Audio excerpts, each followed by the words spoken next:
का खौफ है, बड़ी नेक पारसा है, क्या वो तुम्हें मंजूर है? जी अब्बा जी मुझे मंजूर है। आपने रिश्ता उस लड़की के घर भिजवा दिया, उस लड़की की तरफ से भी हाँ हो गई, शादी खाना आबादी हो गई। उस लड़की के बतन से एक लड़की पैदा हुई। क्या हुई? शजरा बता रहा हूँ, शजरा ध्यान से सुनना है ताकि आपको पता चल जाए कि जिस ज़ात की बेहुरमती मुल्क शाम में की गई है वो ज़ात कितनी ऊंची है, कितने बड़े वो अल्लाह के वली और ताबी हैं। एक बेटी पैदा हुई, उस बेटी की फिर आगे चल के शादी हुई, उसके बतन से फिर उमर बिन अब्दुल अजीज जैसा अजीम इस्लाम का सिपाही पैदा हुआ। तो ये आपकी निस्बत है फारूकी ख़ानदान से कि आप हज़रत सैयदना फ़ारूक आज़म रज़ी अल्लाह ताला अन्हो के ख़ानदान से हैं, उनकी नस्ल पाक में से हैं। तो जब उनकी नस्ल पाक में से हैं तो फिर उनका खून आपकी रगों में दौड़ता नज़र आया।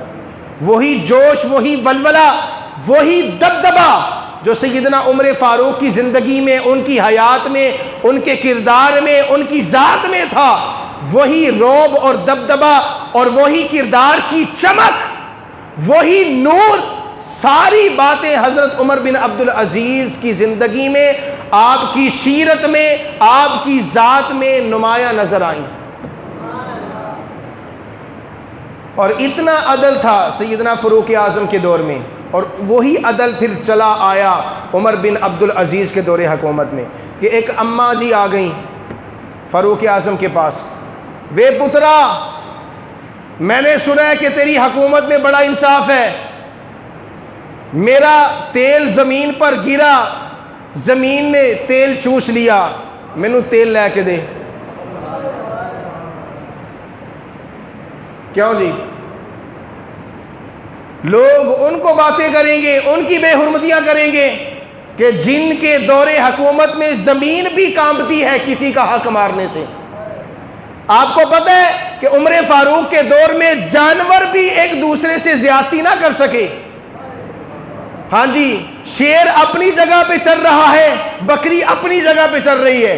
हाँ जी, कोई किसी दूसरे खेत में नहीं गया, किसी जानवर ने किसी जानवर का हक नहीं खाया, तो इंसान की क्या मजाल थी? पुत्रा मैनू तेल लेके दे। अच्छा अम्मा जी, कहाँ गिरा है? फलां हिस्से पे।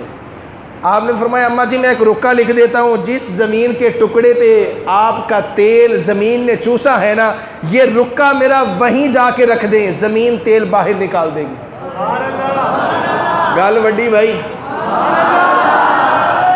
और नारा नहीं, नारा नहीं लिखा, रुक्का लिख के अम्मा जी को दी। अम्मा जी ये ले और उसी हिस्से पे जाके रख दें जहां पे आपका तेल गिरा है। अम्मा जी ने वो रुक्का लिया, उस जमीन के टुकड़े पर जब रखा, खुदा की कसम जमीन ने उतना ही तेल बाहर निकाल दिया। दिल में ख्याल आया, है तो टुकड़ा, मैं देखूं तो सही इसके अंदर लिखा क्या है। जी जी,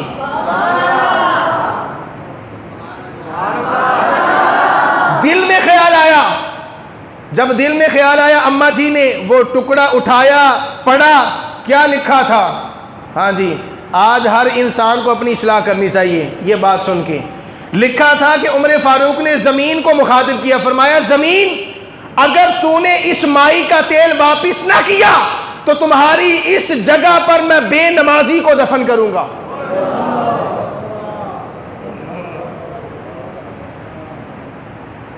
पढ़ो भाई अस्तगफिरुल्लाह। कांपती है, उसे कबूल नहीं बेनमाजी का वजूद, तो जब कब्र में जाएगा क्या हशर करेगी उसका। खौफ नहीं आया आपको कि हम आज भी सुधर जाएं? रमजान गया, मस्जिद वीरान।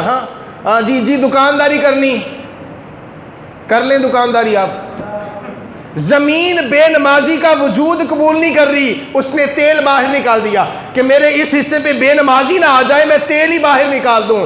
तो जब कब्र में जाएगा, जमीन के अंदर जाएगा, फिर जमीन पता क्या हशर करेगी, हड्डियां आपस में जुड़ के टूट जाएंगी।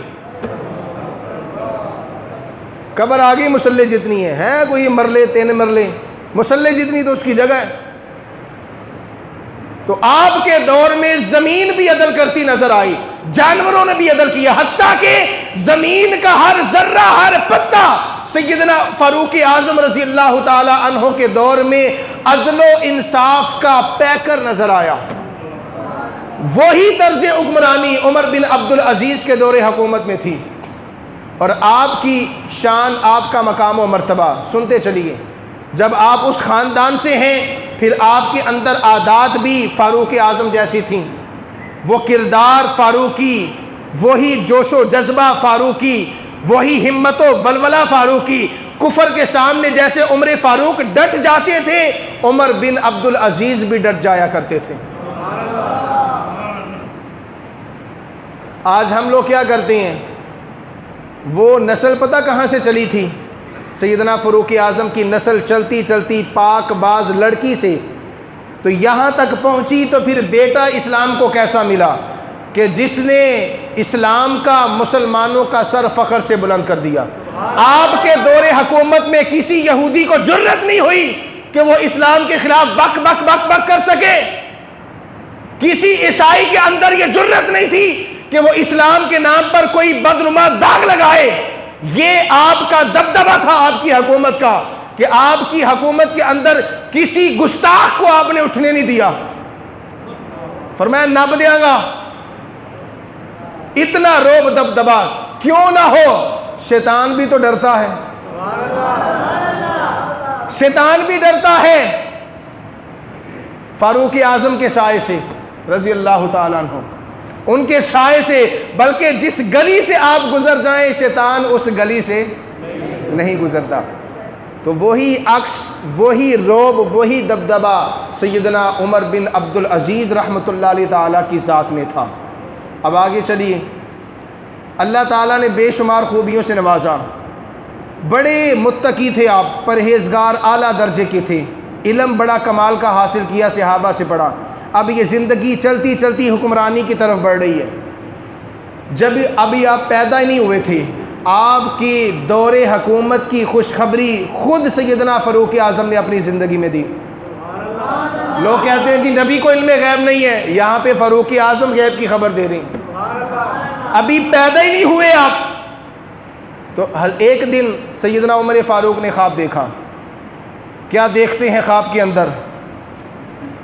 फरमाया कि मैंने ख्वाब देखा कि मेरे ख़ानदान में से एक ऐसा आदमी पैदा होगा जो पूरी रूए ज़मीन को अदलो इंसाफ से भर देगा। क्यों जी? भर देगा पूरी रूए ज़मीन को, इंसाफ ही इंसाफ नज़र आएगा।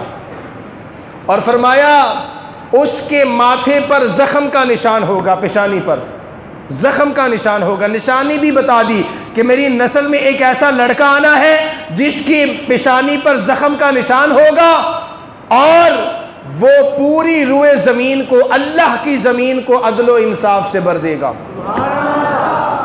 यही वजह है जब आपका दौर आया ना, पूरी रूए ज़मीन पर अदलो इंसाफ हुआ है, जिस तरह फ़ारूक आज़म के दौर में हुआ। हाँ जी, किसी के साथ ज़्यादती नहीं हुई, ना इंसाफ़ी नहीं हुई, इंसाफ ही इंसाफ था। इस्लाम का बोलबाला हुआ। आप जब बचपन में आए तो चूँकि फ़ारूक आज़म ने खुशखबरी दी थी कि लड़का एक आएगा, उसकी पेशानी पर ज़ख़म होगा, अभी ज़ख़म नहीं लगा था। अपने वालिद के साथ घोड़ी पर बैठे। और ये बात याद रखें, मेरे आका ने फरमाया जब बच्चा बालिग हो जाए ना, उन घोड़सवारी सिखाओ ताकि वो मजबूत बने।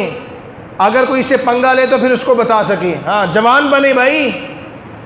हाँ जी, उसको घुड़सवारी सिखाई जाए, पता चले कि किसे दलेर दा मुंडा पैदा होया। तो मेरे आका ने फरमाया जब बच्चा बालिग हो जाए ना, 15 साल का हो जाए, तो उसको घुड़सवारी सिखाओ ताकि उसके आज़ा मजबूत हो, उसकी फितरत से खौफ ख़त्म हो जाए। आज बच्चों के दिलों में क्यों खौफ ख़त्म नहीं होता? बिल्ली से डर जाते हैं।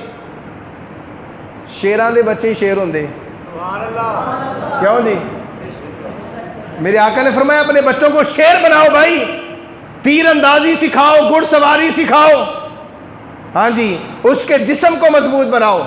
तो यही सुन्नत उमर बिन अब्दुल अजीज़ की ज़िंदगी में हमें नज़र आई कि आप बचपन में घुड़सवारी का शौक़ था, सवार हुए, अचानक गिर पड़े, पेशानी पर ज़ख्म का निशान आया, पेशानी पर ज़ख्म का निशान आया। अब्बा जी बड़े परेशान हुए, आपके साथ थे।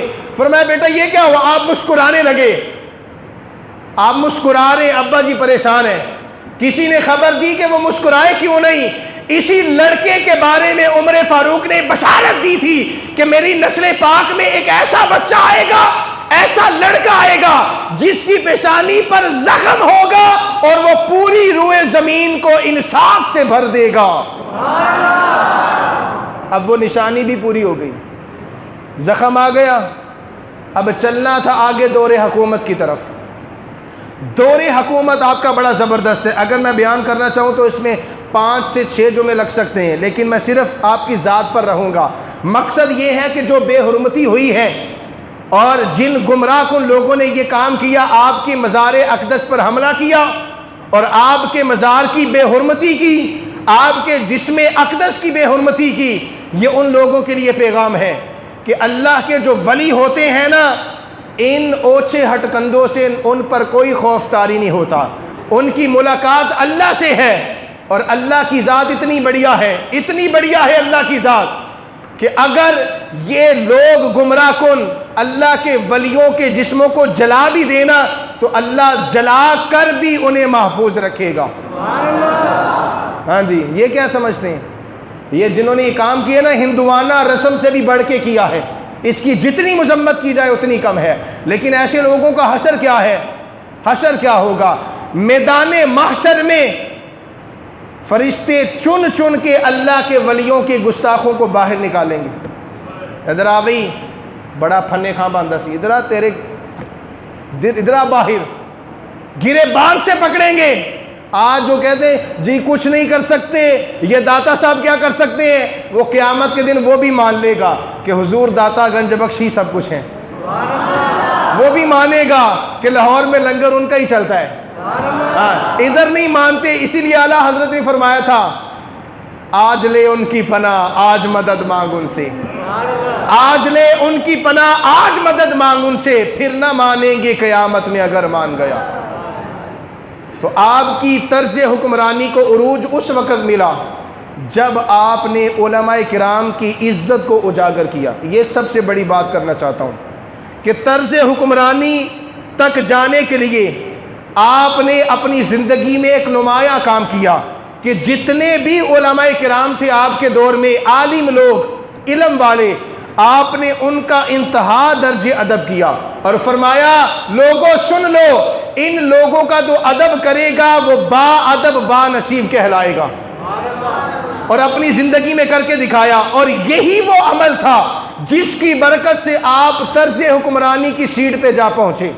हाँ जी, ये इतना मुबारक अमल है। एक शख्स मर गया, किसी को ख्वाब में आया, उसने पूछा हाँ भाई क्या हाल हुआ तेरा, हाँ कोई बचत हो गई कि मार पड़ी कब्र में? उसने कहा जी मार ही पड़नी थी, मेरे अमल ही ठीक नहीं थे, लेकिन मैं एक अमल की वजह से बख्शा गया। उसने कहा क्या अमल किया?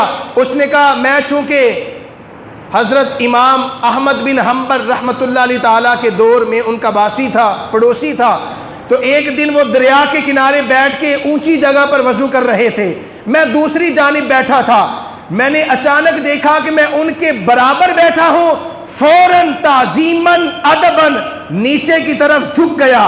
बस यही अमल अल्लाह को पसंद आया कि मैंने किसी आलिम फ़कीह का अदब किया, अल्लाह ने उसी अदब के सदके मुझे कब्र में बख्श दिया। हाँ जी, हम क्यों जोर लगाते हैं भाई, क्यों जोर लगाते हैं भाई? कदर कर लें, उलमा की कदर कीजिए। हाँ जी, और सैयदना उमर बिन अब्दुल अजीज़ ने कैसे की? आपने एक मरतबा एक कासिद भेजा किसी आलिम के पास, फरमाया ये मसला पूछ के लाएं उससे। वो कासिद गया, उसने कहा जी वो उमर बिन अब्दुल अजीज़ आपको बुलाते हैं, आप उनकी तरफ चल के आएँ, मसला बताएं, उनको मशवरा दें, उनके मसले का हल आप निकालें। वो गए कासिद और जय्यद आलिम को साथ ले आए। जब वो जय्यद आलिम आए ना तो आप अपनी जगह से उठ खड़े हुए, अदब के साथ उठ खड़े हुए। वो आलिम भी परेशान, जी आप खड़े हो गए, आपकी तो निस्बत ही फारूक आज़म से मिलती है, जाके आप इतने आला दर्जे के हैं, मैं कहाँ, मैं एक आलिम हूँ। अब उस कासिद को आपने झिड़का, तुम्हें शर्म नहीं आई? मैंने तुम्हें कहा था मसला पूछ के आना, तुम इस अजीम हस्ती को ही साथ ले आए, इतना तकल्लुफ़ क्यों किया? नाराज़गी का इजहार किया, डांटा, गुस्से हुए। फरमाया इनको अदब के साथ वहीं जगह पे ले जाओ और हाथ जोड़कर फिर दोबारा इनसे मसला दरियाफ्त करो, वहीं से मसला पूछ के आना और फिर आकर उमर को बताना। कौन दसो भाई, इन्ना तकल्लुफ़ करने की लोड़ की सी? अगर वो आलिम आगे थे तो आप पूछ सकते थे ना मसला। फरमाया मैं आपसे मसला नहीं पूछूंगा, मैं आपके सामने खड़ा होने की ताकत नहीं रखता, आप अपने घर तशरीफ़ ले जाएं, मेरा नौकर आपके पास आएगा और बड़े अदब के साथ आपसे मसला पूछेगा। समझे ही नहीं, कुछ ही नहीं समझते हम। कोई अदब, कोई नाम की चीज़ है कि नहीं? इसलिए मेरे आका ने फरमाया कि उलमा की हस्तियाँ वो हस्तियाँ हैं कि कायनात में उनके लिए कोई दुआ करे ना करे, दरिया के अंदर जो मछलियां हैं वो भी उनके लिए दुआएं करती हैं। अब दरिया के अंदर मछलियां दुआवा करन, अब कोई बंदा कार साहब हम आपके लिए दुआ करें, हमारी दुआएं आपके साथ हैं। भाई दुआएं साथ ना हो, दुआएं हमारी साथ हैं, बल्कि जिन मालिकों का हम काम करते हैं ना वो मालिक ही हमारे लिए दुआ कर रहे हैं। हमें आपकी दुआ नहीं चाहिए, आपका साथ चाहिए। हाँ जी, दुआ, हमारी दुआ आपके साथ है। ये क्या बात हुई भाई, दुआ आपके साथ है? दरिया में मछलियां दुआएं कर रही हैं, कायनात का जर्रा जरा उलमा की खैरियत की दुआएं करता है। हाँ जी, और मेरे आका ने इतनी बड़ी बात फरमा दी, फरमाया जिसने बाअमल आलिम को देखा गोया उसने मुस्तफ़ा को देखा। उसने मुस्तफ़ा को देखा, उसने आका का दीदार किया। तो आलिम को देखना गोया मुस्तफ़ा को देखना है। हाँ जी, अब भी अगर कोई गए जी साढ़े वर गई है, यहाँ पे आलिम आम बंदे जैसा नहीं तो नबी आम बंदे जैसा कैसा हो सकता है? क्यों जी, हो सकता है? आलिम के बारे में मेरे आका ने फरमाया नहीं तो आड़े वर्गा नहीं हैगा। हाँ, उसको देखा गोया मुस्तफ़ा को देखा। तो कुछ लोग इतने बेबाक हो गए, कहते नबी हमारे जैसे है, 2 हाथ 2 कान 2 आंखें।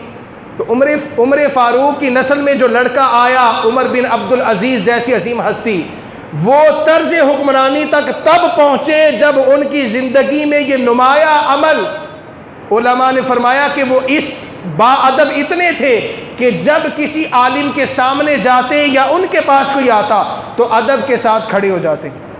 अदब के साथ, अदब बड़ी चीज़ है। हाँ जी, इल्म के लिए अदब पहली मंजिल है, और अगर कोई बंदा बाअदब है तो वो अपने मुकद्दरों पे नाज करे, वो बानसीब है। और जो बेअदब है फिर वो अपने मुकद्दर पे मातम करे, क्योंकि जो बेअदब होता है उसके मुकद्दर भी रब बिगाड़ देता है। गाली याद रखना, उसकी किस्मत रब बिगाड़ देगा जो बेअदब होगा, जो अदब नहीं करेगा, और जो बाअदब होगा रब उसे बिन मांगे देगा, बिन मांगे देगा रब उसे। इसलिए अल्लाह ताला से मेरी दुआ है कि अल्लाह ताला मुझे और आपको इन बातों को समझने, इस पर अमल करने की तौफीक अता फरमाए। वमा अलैना।